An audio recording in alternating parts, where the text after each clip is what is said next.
ಒಂದು ಕಡೆ ಸಿದ್ದರಾಮಯ್ಯ ಅವರ ಬೆಂಬಲಿಗರು ಸಂಭ್ರಮಿಸ್ತಾ ಇದ್ರೆ ಮತ್ತೊಂದು ಕಡೆ ಮುಖ್ಯಮಂತ್ರಿ ಸಿದ್ದರಾಮಯ್ಯ ವಿಶ್ವಾಸದ ಮಾತುಗಳನ್ನಾಡಿದ್ದಾರೆ.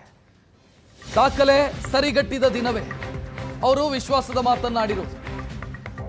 ನನಗೆ ಹೈಕಮಾಂಡ್ ಮೇಲೆ ಸಂಪೂರ್ಣ ವಿಶ್ವಾಸ ಇದೆ, ಮತ್ತೆ ಪೂರ್ಣಾವಧಿ ಮುಖ್ಯಮಂತ್ರಿ ಆಗುವಂತ ವಿಶ್ವಾಸವೂ ಇದೆ.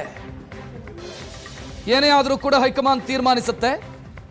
ನನಗೆ ದೇವರಾಜ ಅರಸರ ದಾಖಲೆಯ ಬಗ್ಗೆ ನನಗೆ ಅರಿವಿರಲಿಲ್ಲ, ಜನರ ಆಶೀರ್ವಾದದಿಂದ ತನ್ನಿಂತಾನೇ ಅದು ನಡೆದು ಹೋಗಿದೆ ಅಂತ ಮುಖ್ಯಮಂತ್ರಿ ಸಿದ್ದರಾಮಯ್ಯ ಮಾತನಾಡಿದರು.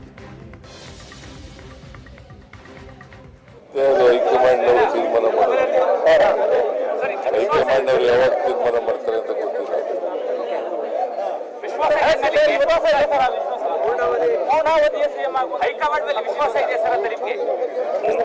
ವಿಶ್ವಾಸ ಇದೆ, ವಿಶ್ವಾಸ ಇಲ್ಲದವರು ಚೀಫ್ ಮಿನಿಸ್ಟರ್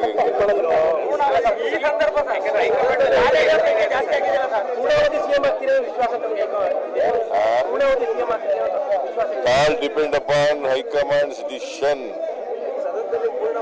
ಮತ್ತೆ ಹೈಕಮಾಂಡ್ ಅವರು ತೀರ್ಮಾನ ಮಾಡ್ತಾರೆ, ಹೈಕಮಾಂಡ್ ಅವರು ಯಾವಾಗ ತೀರ್ಮಾನ ಮಾಡ್ತಾರೆ ಅಂತ ಗೊತ್ತಿಲ್ಲ.